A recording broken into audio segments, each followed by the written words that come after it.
사도행전 2장 1절에서 4절까지 우리 함께 읽습니다. 시작.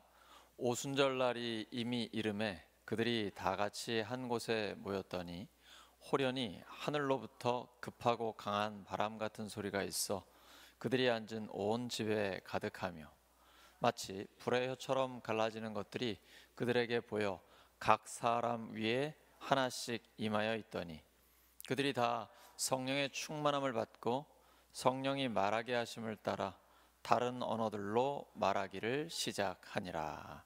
아멘. 오직 성령의 권능으로, 오직 성령의 권능으로라는 제목으로 하나님 말씀 전하겠습니다. 오늘 본문에 보시면 성령께서 호련히 갑자기 오셨죠. 하나님은 하나님의 일정에 따라서 역사하십니다. 그래서 항상 준비하고 있어야 됩니다. 언제 오실지 모르기 때문이죠. 그리고 각 사람에게 불의 혀같이 갈라지는 것이 보였다라고 했습니다.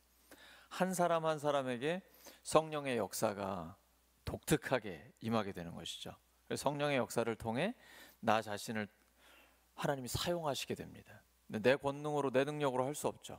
오직 성령의 권능으로만 하나님의 일을 감당할 수가 있습니다. 그리고 거기에 5글자가 중요한데 하늘로부터라고 되어 있습니다.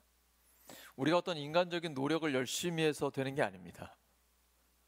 오직 하늘로부터 능력이 임해야 하나님의 일을 감당할 수가 있습니다. 성령의 권능으로만 하나님의 역사는 나타나게 됩니다. 예수님의 설교도 읽어보시면 다 하늘에 대한 이야기입니다. 천국에 대한 말씀이죠. 성령께서 임하시면 예수님의 말씀을 가르치시고 생각나게 하십니다. 천국에 대한 이해가 생겨요. 우리 이 땅에 살고 있는데 눈에 보이는 거 육신 입고 이 세상에 발붙이고 살아가는데 하나님의 나라가 보여요. 그러니까 영적인 세계가 눈이 열리는 거죠. 그때부터는 육을 위해서 사는 게 아니라 영을 위해서 살아요. 왜냐하면 육은 정말 짧거든요. 물론 중요하긴 하죠. 우리가 하나님 앞에 갈 때까지 참 소중한 시간인데 그것과는 비교할 수 없는 영의 세계가 있기 때문에 거기에 우선순위를 두고 초점을 맞추게 됩니다. 그래서 예수님께서는 먼저 그의 나라와 그의 의를 구하라. 그리하면 이 모든 것을 너희에게 더하시리라 말씀하셨습니다. 먼저 영의 세계, 하나님의 나라, 하나님의 의에 초점을 맞추고 그것을 구하면 이제 육의 세계가 보이기 시작합니다. 그런데 땅에만 눈을 두고 사는 사람은 영적인 세계를 전혀 이해하지 못합니다. 땅만 보면 풀리지 않아요. 근데 영의 세계가 열리면, 하늘문이 열리면 이 땅의 세계가 이해되기 시작하는 거죠. 성경의 인물들은 다 하늘이 열린 사람들이에요. 요셉도 노예로 팔려와 죄수로 들어갔는데 나중에 형들을 만났을 때 형들을 미워하지 않습니다. 왜 그럴까요? 자신의 삶 속에 역사하신 하나님의 섭리를 깨달았기 때문이에요. 하나님의 뜻을 알고 자기의 삶을 보니까 그래서 하나님이 이집트로 나를 보내셨구나. 형들과 형들의 후손들까지 이스라엘 백성들을 구원하시려고 하나님이 나를 먼저 보내셨군요. 사실은 형들이 나를 미워해가지고 요셉을 노예로 판 거잖아요. 하지만 이 안에 하나님의 섭리가 있다는 걸 알게 된 거죠. 형들이 나를 보낸 게 아니고 하나님이 나를 보내신 겁니다. 형들을 미워하지 않게 되는 거예요. 내가 미워하지 말아야지라는 어떤 인간적인 의지가 아니고 하나님의 섭리를 깨닫다 보니까 내가 그 구원 계획 안에서 쓰임 받는구나 라는 이 진리에 대한 깨달음, 하늘이 열리는 것을 통해서 사람이 밉지 않게 되는 것이죠. 아, 내가 지금 하나님 앞에 쓰임 받고 있다라는 확신이 있기 때문입니다. 사실 본문이 이루어지기 직전까지만 해도 예수님의 부활과 승천 이후에 예수님의 제자들은 불안하고 두려웠습니다. 예수님의 약속을 믿고 기다리는 중이에요. 기도하고 있는 중입니다. 네, 하나님께서 예수님의 약속이 지금 이루어지게 하십니다. 오순절날 성령께서 강림하시자 그들의 삶이 완전히 변화됐습니다. 성령의 역사는 급하고 강한 바람 같은 소리가 들리고 불의 혀처럼 갈라지는 것들이 보입니다. 영적인 세계지만 실제로 우리에게 귀에 들리고 눈에 보입니다. 성령의 역사는 매우 확실합니다. 어떤 때는 내 바로 옆에서 말씀하시는 것 같아요. 또 어떤 때는 내 안에 성령의 뜨거운 감동으로 오십니다.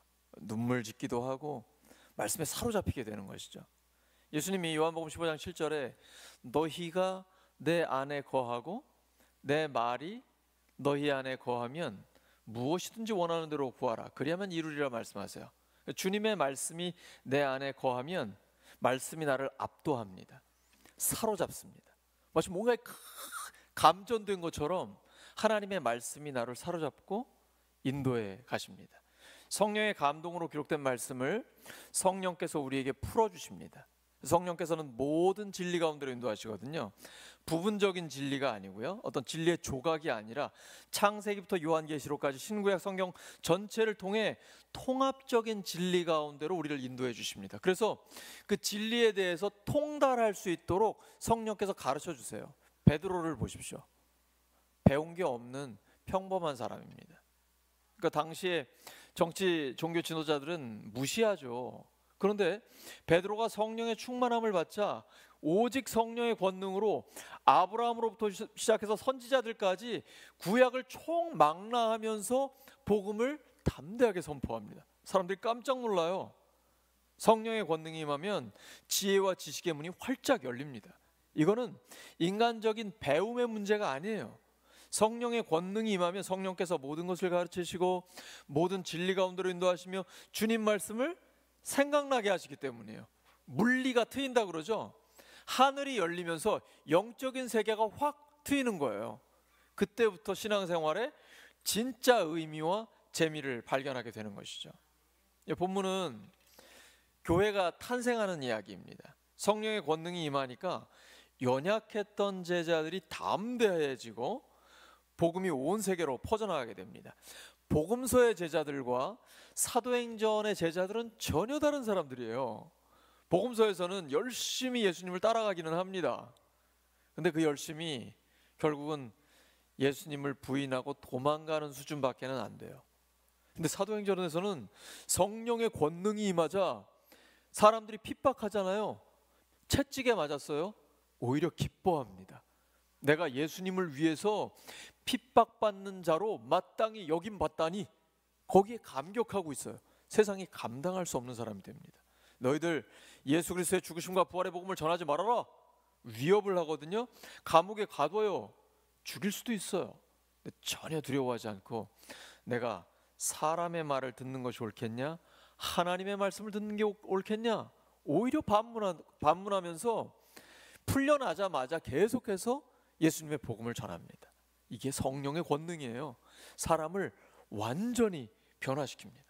오늘 말씀을 통해 성령의 권능이 우리의 삶 속에서는 어떻게 역사하시는지 한번 묵상해 보도록 하겠습니다. 예수님께서 미리 약속하셨어요. 오직 성령이 너희에게 임하시면 너희가 권능을 받는다. 이 말씀이 오순절날 성취되게 됩니다. 성령의 충만함을 받은 베드로는 복음을 선포했고 3,000명이나 돌아오는 역사가 나타나게 됩니다. 복음서의 베드로와 사도행전의 베드로는 전혀 다른 인물이 됩니다. 예수님 모른다고 3번을 부인했던 사람이 나중에는 죽는 것을 전혀 두려워하지 않는 초대교회의 강력한 지도자가 되었습니다. 어디에서 이 차이가 나올까요? 하나밖에 없습니다. 오직 성령의 권능으로. 성령이 임해야 영권이 회복됩니다. 스데반은 사도행전 7장에 나오죠. 그의 설교는 명설교입니다. 구약 전체를 관통하고 있어요. 그러면서 당신들이 십자가에 죽인 그 사람을 하나님은 부활시키셨고 바로 그분이 우리의 지도자입니다. 근데 사람들이 그 말에 마음이 찔렸는데 오히려 스데반을 핍박하려고 하거든요. 그때 하나님 보좌 우편에 서신 예수님을 봅니다. 그리고 봤으니까 말하지가 않을 수 없는 거예요. 나는 지금 하나님 보좌 우편에 서신 예수님을 보고 있습니다. 그랬더니 사람들이 그 소리 듣고선 오히려 막 미칠 것 같아요. 돌을 들어서 던져 죽입니다. 스데반은 복음을 위해서 순교를 당합니다. 내 영혼을 주님께 맡깁니다. 그리고 저들에게 이 죄를 돌리지 말아주세요. 끝까지 그들을 용서합니다. 스데반이 어떻게 복음을 위해 순교할 수 있었을까요? 복음을 위해 내 생명을 내어준다는 건 무슨 의미일까요?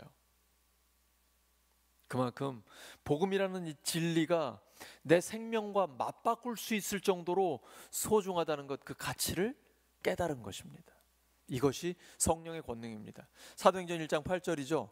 오직 성령이 너희에게 임하시면 너희가 권능을 받고, 그 권능이 어떤 역사를 나타냅니까? 예루살렘과 온 유대와 사마리아 땅끝까지 이르러 예수님의 증인이 된다. 이게 헬라어로 마르투스예요. 영어로 마터라고 하거든요. 증인이라는 뜻도 되지만, witness라는 증인도 되지만, 순교자라는 뜻이 됩니다. 그러니까 성령의 권능이란 무슨 말이냐면, 성령의 권능이 임하면 복음을 위해 순교할 수 있는 사람이 된다라는 거예요. 우리 자신을 한번 돌아보길 원합니다. 내가 복음을 위해서 순교할 수 있습니까? 이것이 성령의 권능입니다. 그것을 사모하는 것이죠. 이게 나는 죽어야지 이런 인간적인 결의를 다지거나 사람의 의지나 열정과는 다른 이야기예요. 성령의 권능으로만 가능합니다. 베드로는 내가 주님 죽는 자리까지 가겠습니다, 절대 부인하지 않겠습니다, 인간의 의지로는 안 되는 거예요. 성령의 권능이 임하면 베드로가 죽음을 두려워하지 않아요. 사도행전 3장에서 나면서부터 걷지 못한 일을, 나 은과 금은 없지만 나사렛 예수 그리스도의 이름으로 일어나 걸으라 그랬더니 그 자리에서 일으켜 세우니까 일어나 걷고 뛰면서 성전 안으로 들어갑니다. 사람들이 깜짝 놀라서 막 모여들어요. 베드로가 왜 놀라냐고, 우리의 능력으로 그런 거 아니에요. 당신들이 십자가에 못 박았고 하나님이 부활시키신 그 예수 그리스도의 이름, 그 이름을 믿는 믿음으로 이 사람이 일어난 겁니다. 그러면서 베드로가 아브라함부터 선지자들까지 쫙 그 자리에서 이야기하면서 복음을 선포합니다. 사람들 깜짝 놀라요. 이게 바로 성령의 권능이에요. 이제 베드로는 그를 감옥에 가두거나 생명을 위협하거나 관계없어요. 우리가 보고 들은 것을 말하지 않을 수 없다. 내가 어찌 사람의 말을 듣겠냐, 나는 하나님께 순종할 뿐이다 라고 담대하게 외치면서 생명을 걸고 복음을 전하는 전도자가 됩니다. 성경의 인물들은 이렇게 성령의 능력으로 하늘문이 열려서 진리를 깨닫고 이 은혜의 진리에 대해서 통찰력을 가진 사람들이 바로 성경의 인물들이에요. 요셉의 고백을 한번 보세요. 창세기 45장 7절과 8절입니다. 하나님이 큰 구원으로 당신들의 생명을 보존하고 당신들의 후손을 세상에 두시려고 나를 당신들보다 먼저 보내셨나니 그런즉 나를 이리로 보낸 이는 당신들이 아니요. 우리도 똑같은 고백입니다. 지금 내가 이 직장에, 우리 교회에, 이 목장에, 이 가정에 나를 보내신 분은 누굽니까? 내가 선택하고 뭐 어떤 사람들의 인도함을 따라 소개를 받고 다양한 이유를 가지고 그 자리에 와 있는지 몰라요. 그런데 지금 요셉처럼 나를 이리로 보낸 이는 당신들이 아니고 하나님이십니다. 하나님이 나를 바로에게 아버지로 삼으시고 그 온 집의 주로 삼으시며 애굽 온 땅의 통치자로 삼으셨나이다. 우리도 똑같은 고백을 하는 것입니다. 지금 내가 있는 그 자리는 사람들이 나를 보낸 곳이 아니고 하나님이 나를 거기에 보내신 것입니다. 왜요? 사명이 있기 때문에. 그 사명을 감당하면 되는 것입니다. 하나님께서는 나를 그 자리로 보내신 분명한 이유와 목적이 있기 때문입니다. 요한복음 16장 13절입니다. 예수님이 성령의 역사를 미리 말씀해 주세요. 함께 읽습니다. 시작.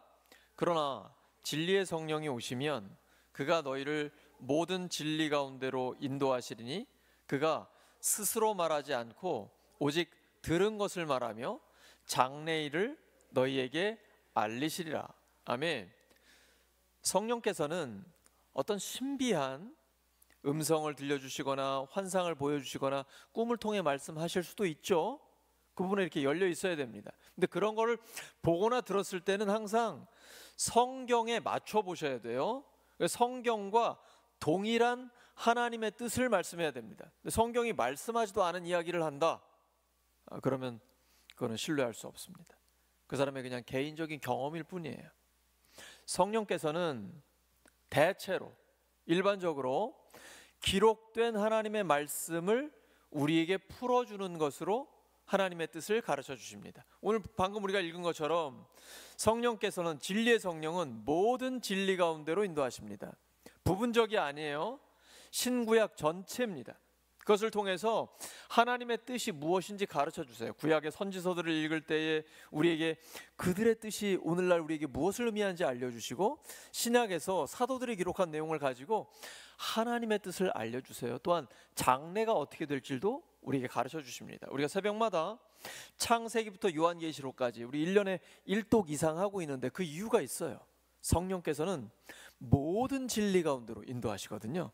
이 통합적인, 종합적인 진리 가운데 있을 때 통달하게 됩니다. 우리가 어떤 문제를 만났는데 헤맬 때가 있잖아요. 아직 진리의 통달이 안 됐기 때문이에요. 하나님께서 은혜 가운데 진리에 통달케 하시면 어떤 고난을 만나거나 문제에 부딪혀도 흔들리지 않아요. 넉넉히 이길 수 있는 힘을 주십니다. 뿐 아니라 어떤 장애물이라도 피해가게 하십니다. 실패를 반복하지 않게 해주세요. 그래서 예방하게 하십니다. 이것이 바로 진리의 성령님, 은혜의 진리를 우리에게 통달하게 해주시는 그런 하나님의 은혜입니다. 우리 옆 사람 축복해 주시기 바랍니다. 성령의 인도하심을 받아 모든 진리를 통달하시기 바랍니다. 좀 길어요? 다시 한번, 모든 진리를 통달하는 은혜를 누리시기 바랍니다.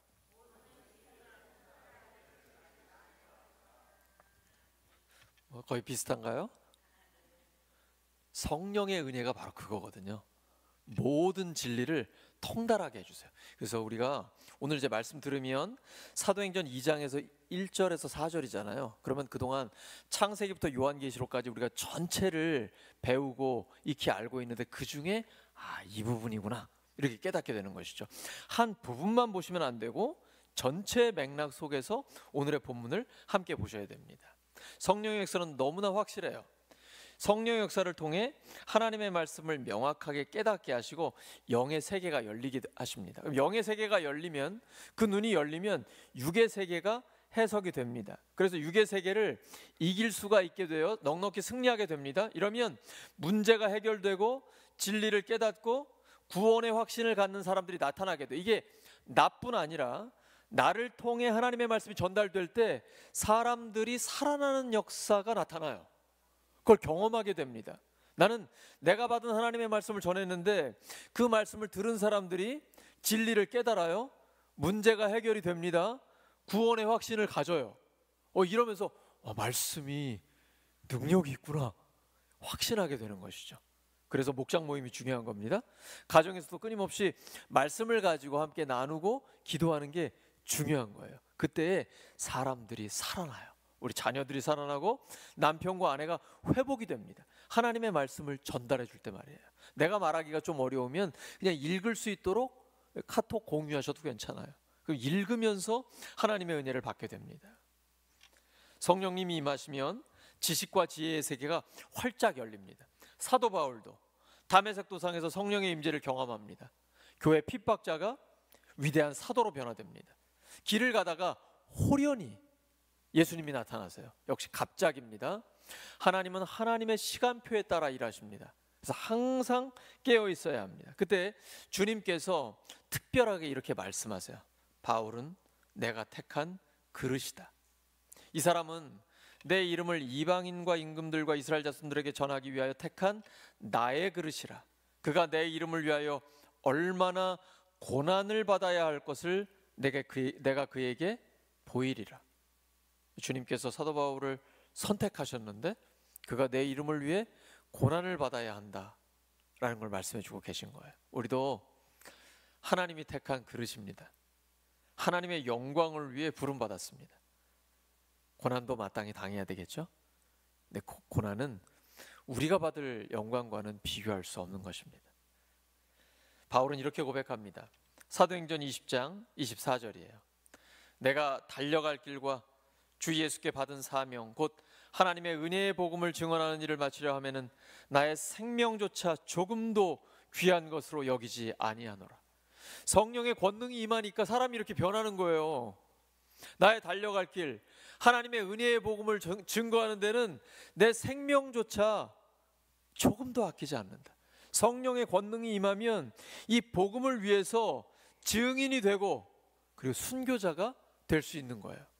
그는 그가 그동안 가지고 있던 모든 지식과 인맥 다 버렸어요. 이 굉장히 어려운 일이잖아요. 나에게 가장 큰 재산인데 다 버려요. 왜냐하면 예수 그리스도를 아는 지식이 가장 고상하기 때문이에요. 이 확신이 있는 겁니다. 우리가 기도할 때, 오늘 하나님 앞에 간구할 때 성령님이 임하십니다. 우리가 부모로서 자녀들에게 좋은 걸 줄 알잖아요. 하물며 우리 하늘 아버지께서 구하는 자에게 성령을 주시지 않겠습니까? 또한 하나님은 순종할 때 성령의 능력이 나타나게 하십니다. 사도행전 5장 27절과 29절이에요. 이제 사도들이 복음을 전하니까 그들을 끌어다가 공회 앞에 세우니 대제사장이 물어 이르되 우리가 이 이름으로 사람을 가르치지 말라고 엄금하였으되 너희가 너희 가르침을 예루살렘에 가득하게 하니 이 사람의 피를 예수의 피를 우리에게 돌리고자 함이로다. 베드로와 사도들이 대답하여 이르되 사람보다 하나님께 순종하는 것이 마땅하니라. 우리 그리스도인들에게는 이러한 결기가 있어야 합니다. 이것이 믿음입니다. 한번 따라하시죠. 사람보다 하나님께 순종하는 것이 마땅하니라. 다시 한번요. 사람보다 하나님께 순종하는 것이 마땅하니라. 이런 사람은 세상에 감당할 수 없습니다. 순종하는 자에게 성령이 충만하게 역사하십니다. 사도행전 5장 32절을 보시면 하나님이 자기에게 순종하는 사람들에게 성령을 주셨다라고 기록하고 있습니다. 사도들은 이렇게 성령의 충만함을 받으니까 세상 사람들이 감당할 수 없는 세상을 upside down이라고 영어 성경에 되어 있어요. 세상을 막 뒤흔드는 거예요. 이게 성령의 권능이에요. 사도들에게 무슨 힘이 있어요? 배운 것도 없고 예수님 모른다고 부인하기도 하고 십자가 앞에서는 다 도망쳤던 사람들이에요.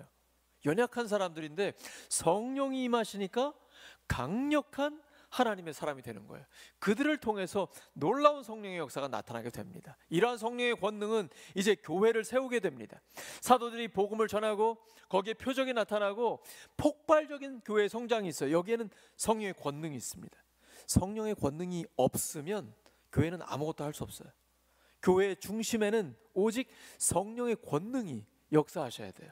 기도할 때 성령께서는 역사하십니다. 성령께서 이끄시는 교회는 특징이 있어요. 기도와 말씀이 중심이 됩니다. 사도행전 2장 42절입니다. 그들이 사도의 가르침을 받아, 말씀이죠. 서로 교제하고 떡을 떼며 목장 모임이죠. 오로지 기도하기를 힘쓰니라. 이게 함께 가야 돼요. 기도와 말씀이 중심이 되면 성령께서 이끌어 가십니다. 성령께서 전도를 하도록 빌립을 이끌어 가시죠. 그래서 그 이디오피아 내시에게 가가지고 복음을 전하게 하고 그가 복음을 믿고 즉시로 세례를 에디오피아 내시 말입니다. 성령의 능력이 교회를 보호해요. 사도들은 박해 속에서도 성령의 능력으로 담대하게 복음을 전했습니다. 이 성령의 권능이 교회를 보호하고 건강하게 세워갑니다. 또한 성령의 권능은 세상을 변화시킵니다. 우리 그리스도인들만 변화시키는 게 아니라 성도들을 통해 세상을 변화시킵니다. 성령의 권능이 임하니까 복음을 외국어로 전하게 되잖아요. 이제 한때 그런 기도도 했었는데 성령의 권능을 주셔서 외국어를 잘하게 해주시라고. 진짜 잘하게 해주시더라고요. 그럼 외국에 가서도 복음을 전할 수 있잖아요. 아니면 국내에 들어와 있는 사람들에게도 복음을 전할 수 있잖아요. 이게 사도행전 2장에 나타난 성령의 역사예요. 그러니까 세상 사람들에게도 성령의 권능이 직접적인 영향을 미쳐서 그들을 구원시키는 거죠. 그리고 고넬료를 보세요. 사도행전 10장에 이방인이에요. 로마 백부장입니다. 근데 환상을 봐서 베드로를 초청합니다. 베드로도 역시 환상을 보고 성령의 인도하심을 따라 그 자리에 가요. 그때 고넬료가 베드로를 보고 엎드립니다. 하나님의 종 앞에 그냥 엎드려서 존중의 표시를 해요. 그때 베드로가 일어나라. 나도 사람이다. 정직하죠. 나도 사람이다.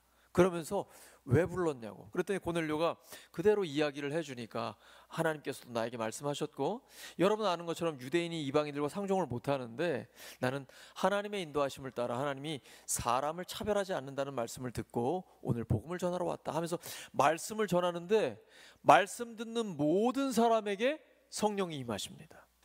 저는 이 말씀에 근거해서 확신을 가지고 있어요. 하나님의 말씀을 듣는 모든 사람에게는 성령님이 임하십니다. 이러한 간절한 소망을 가지고 예배에 임하셔야 돼요. 예배를 드릴 때는 하나님의 말씀을 들을 때 성령님이 나에게 임하신다라는 확신을 가지셔야 돼요. 베드로가 말씀을 전할 때 고넬료 집안의 말씀을 듣는 모든 사람에게 성령님이 임하셨습니다. 설교자가 뭘 하는 게 아니고 성령님께서 역사하시는 거예요. 그러면 말씀 듣는 사람에게 성령의 권능이 임하니까 그 성령의 권능이 진리에 대한 확신을 갖게 해요. 이 진리에 대한 확신이 우리의 삶을 변화시킵니다. 영혼을 요동치게 해요. 너무나 강력한 확신을 가지고 이 하나님의 말씀을 따라 살다 보면 말씀이 내 삶을 변화시키는 걸 체험하게 되는 것입니다. 이렇게 성령 충만한 성도는 또한 세상을 변화시킵니다. 왜냐하면 이 복음이 나로 하여금 자연스럽게 성령의 권능을 따라 변화되게 합니다. 복음에 합당한 삶을 살게 해요. 그래서 직장에서나 가정에서나 정직하게 살게 하시고, 이 정직한 사람을 통해 세상의 문화를 바꿔주십니다. 세상을 변화시키는 놀라운 역사가 오직 성령의 권능으로 나타나게 되는 것입니다. 사랑하는 우리 울산교회 성도 여러분, 성령의 권능은 연약한 자들을 강하게 합니다. 교회를 세웁니다. 세상을 변화시킵니다.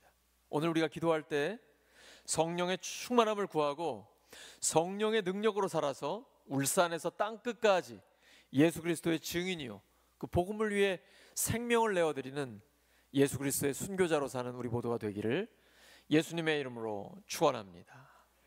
함께 기도합니다. 하나님 아버지, 감사합니다.